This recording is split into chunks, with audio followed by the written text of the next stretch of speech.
nothing is going to change. So even if a strong man gets put in, well, is this strong man or I don't know what the word is, but okay, let's say someone of integrity gets put in, is it going to change the problem No, so of the issue? it will change, but it may not change immediately. So if he gets in, right, to steal this sort of money, there must be a syndicate. One person cannot steal this money himself. Mm.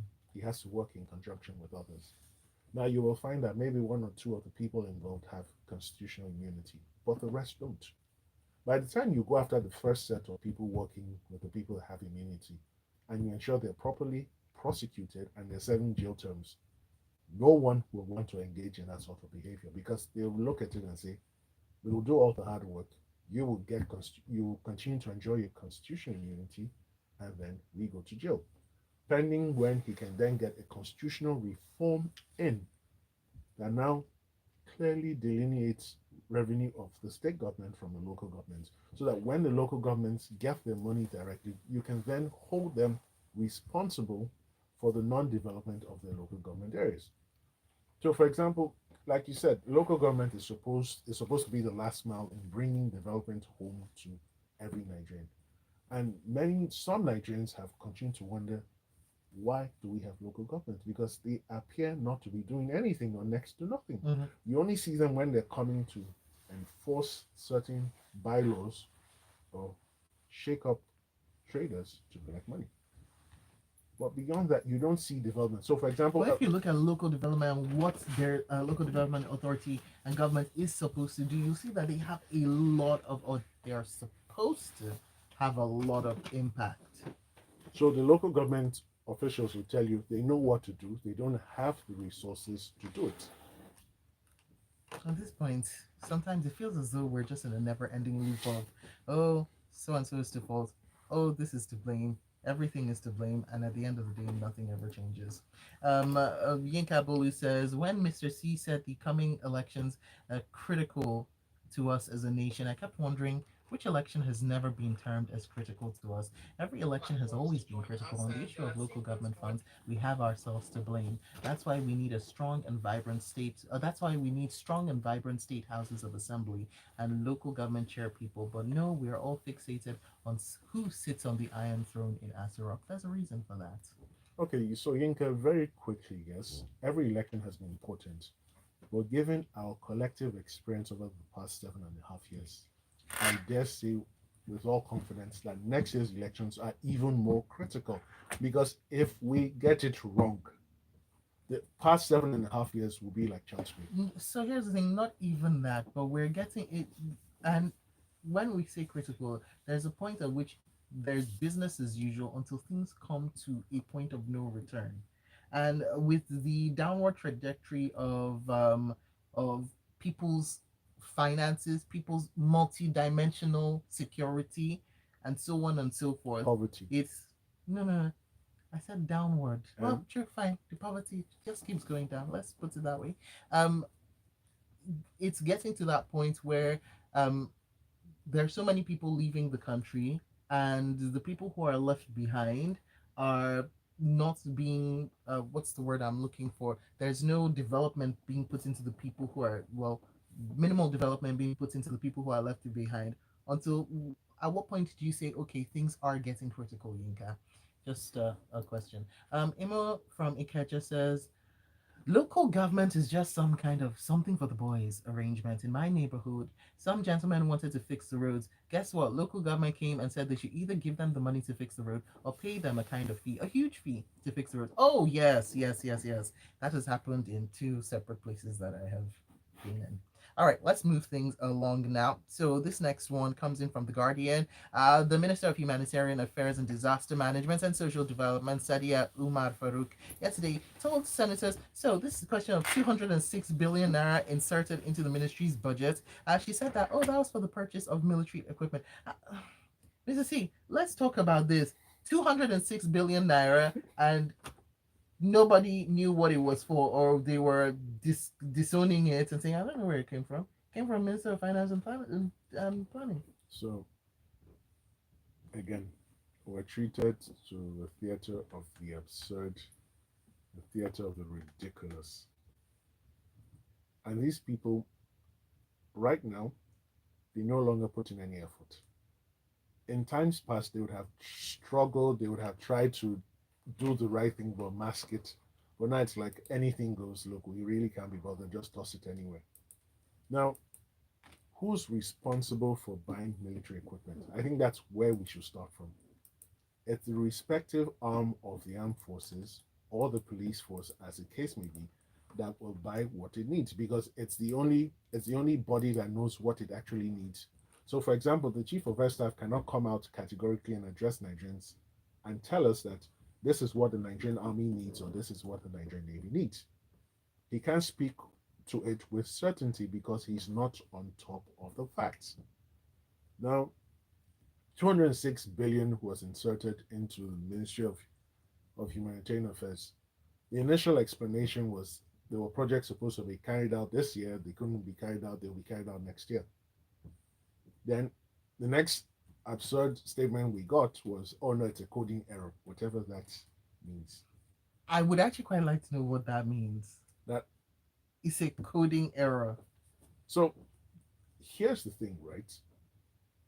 This was only discovered because the committee responsible picked it up. Why did they pick it up? Presumably, they were doing their job. If we want to go down the route of conspiracy theory, we'll then say that they were not notified in advance of this sum. It wasn't explained to them in the Nigerian sense. Right. Well, in that case, then a lot has not been explained to them in the Nigerian sense because in the news of late in the past few weeks, we have seen this kind of news coming out when it comes to the ministry budgets defenses, when you'll just see staggering amounts of money and the explanations do not match those amounts. So what happens is when these sums are discovered, the supposed recipient ministries throw their hands on it and say they don't know anything about it. They say it's the budget Ministry for Budget Planning that put it in. Ministry for Budget Planning will then respond and say, no, it's what you gave us that we put together. And for me, like I said earlier, I think I said this last week, we're spending too much time on this, right? Everybody has denied ownership of this money. Expunge it from the budget because there's no clear owner, there's no clear beneficiary. So because no one has boldly come out to say it's meant for me, it's meant for this, take it out. When the real owner or when the real recipients of the money now need the money, they will come out and explain what it is for. So we shouldn't spend, the Senate, the House of Reps shouldn't spend too much time on this. Just take it out. All right, now speaking about committee, Senate, and defense, let's take a look at this one. In from Business Day, Senate threatens to arrest Emefiele and others over 500 billion naira DBN fund. So that's the article that we're going to be looking at. We're going to take a quick break before that, but when we get back, we'll discuss that and I'll read out some more of your messages. And you're tuned into Smooth 98.1. Why you people not working now? We dey wait for money to make it come pay us our money now. Because no pay. Excuse me. Mr. Adams! Mr. Adams! Why you dey hide now? Pay these people their money. I told them to allow me go to the bank, but they said I'm wrong. Why didn't you use the First Money Wallet bulk disbursement service to send their money to them?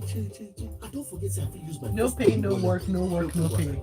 I said no pay, no work, no work, Maybe no when I bring pay. that to our phone. Oh yeah, Just- dial star 894 star Never 1 ending hash circle. to open your First Money Wallet account. Oh, so on Business Express, we're talking about, we'll come in 30 seconds.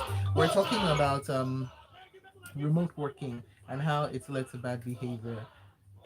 Oh, yeah. It was a very fiery show. Guys, catch Business Express. The replay is up on our YouTube channel. It was something else. After that, I was like, yeah, so much bad behavior. I was defending the line because I'm trying to work towards a 4-day week, even a 3-day week, and completely remote as well. They were not 3-day helpful. week, Shopper.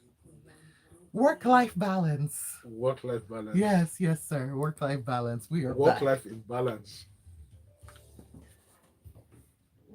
Smooth 98.1. All right, let's get to the messages up on youtube.com/smooth981 FM Lagos on a mare.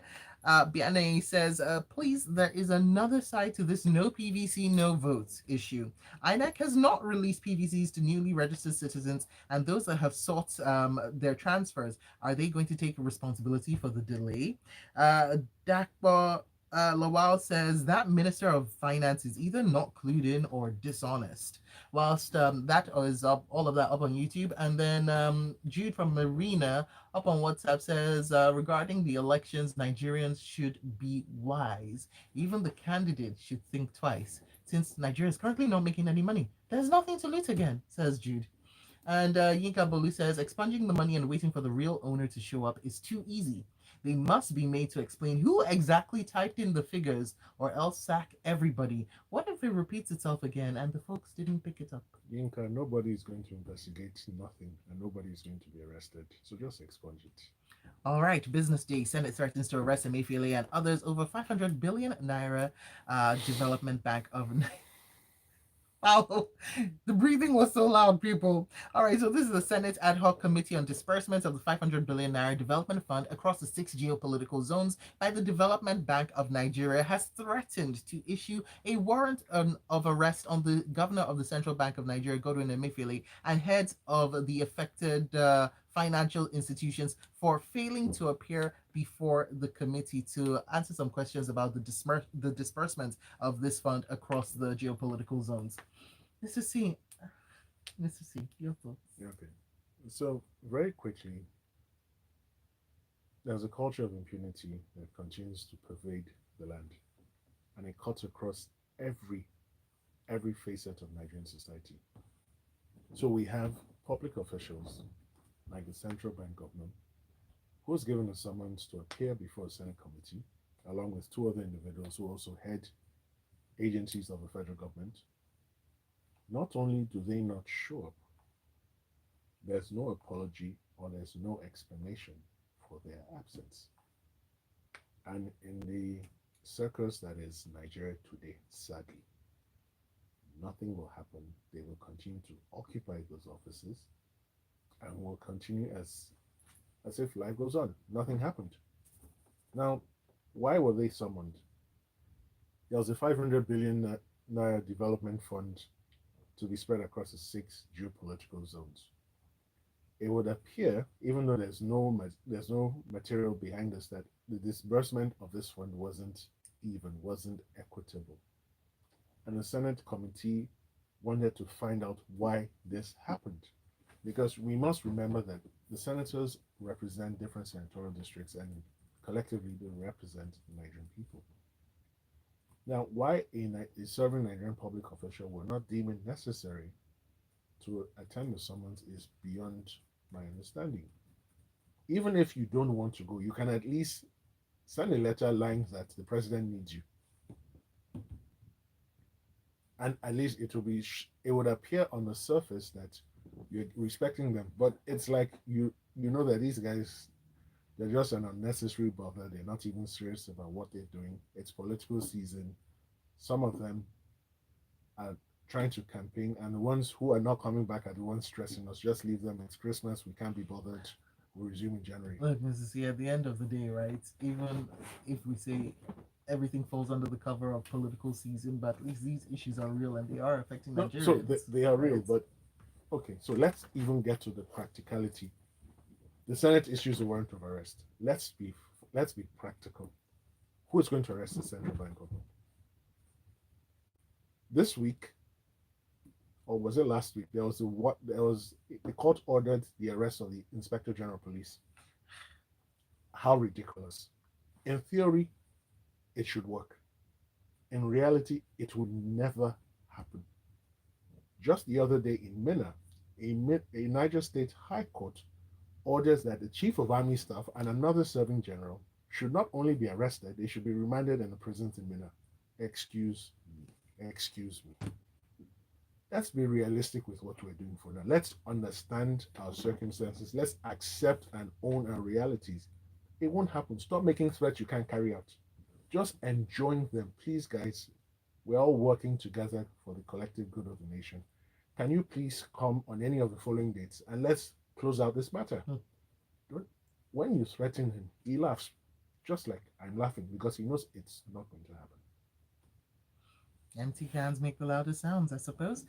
Vanguard now. Abusive campaigns. APC, PDP, and LP trade blame. So, the various parties and candidates are still indulging in the back and forth since the campaign started on the 28th of September. The Independent National Electoral Commission, however, is yet to sanction anyone. So, yesterday, the leaders and candidates of the three leading political parties, they say the APC, All Progressives Congress, People's Democratic Party, and Labour Party, yesterday locked in claims and counterclaims over issue-based campaigns and whether or not anybody is adhering to it. The words have been flying, Mr. C, I have to say. So, as we see the war of words, what do you make of all of this? And of course, of INEC just not sanctioning anyone yet. Who's INEC going to sanction? I'm sorry I put it out there for you to ask me this question. They're not going to sanction anyone. You see, we need to start understanding and accepting our realities. Now, what is abuse? Abuse is relative. There's a very thin line between a fact and abuse. Okay. Yeah. So it depends on how it's worded. So rather than say you're a noisemaker, I could say that on occasion you tend to speak a bit loudly. The first statement is offensive. The second statement carries the same meaning, but on the surface does not appear to be offensive. Now, the truth of the matter is this. They're framing, some of the parties have been careful to frame abuse as questions. So when the abuse is framed as a question, it's not a categorical statement, and it's then inviting a response. And where the question is factually true, the answer to the question is factually true, you will not get a response. You will then get a counter question, also throwing shade or insults the other way. Again, some of the candidates, so it bears pointing out for the record that officially there will be 18 presidential candidates on the ballot paper for the presidential election. It also bears pointing out that of the 18, only 4 can be considered serious. The remaining 14 are filling up space. Having said that, of the 4, some of them have no issues to present. So they must engage in this campaign of calumny, throwing abuse, throwing shade, and just generally being a nuisance. Now, here's the thing, right? Because if only it stopped at words, we would be able to manage. But more often than not, in fact, constantly, the words then lead to violence. Okay, so violence in any form or manner is completely prohibited and is completely frowned upon. However, and yet it exists when it comes to campaigns and elections. Yes, it does, regrettably. Yes, you can make jest of the other candidates, you can make light of their failings and their seeming misfortunes. But we must remember we're not yet at the stage where our campaigns will be wholly and completely issue-based. We have candidates who don't want to show up for debates, who find every reason under the sun not to come. And you hear comments, you hear phrases like unavoidable conflicts. Excuse me, you were not forced to come out and contest. So this is the hiring season. You're supposed to present yourself, sell yourself to your prospective employers so that you get the job. If you didn't need your prospective employers, come May 29th next year, just walk into Aso Rock and start office. But that's not the way it works. And until we get to the point where they realize that, look, if you have nothing to offer, you shouldn't even be thrown up by the selection process of your party in the first place. That's why for the remaining 14, some of them have never spoken, and you're not going to hear anything until election day. Because when it's all said and done, they don't have anything to offer. On that note, we're going to end this conversation. And in response to Lady Akin, who asked up on YouTube, Sope, how do you cope with reading so much bad news on a daily basis? I have analysts like Mr. C. You bring the information with a bit of levity. What else can you do? Mr. C, thank you very much for joining me. You can find him, you should find him up on Twitter, Instagram, social media. He's at Monsieur C. There are 3 E's after the C. Mr. C, have a fantastic weekend and, fantastic rest of the year. Gracias. All right, that's it for Freshly Pressed. Coming up 8:15, it's the locker room.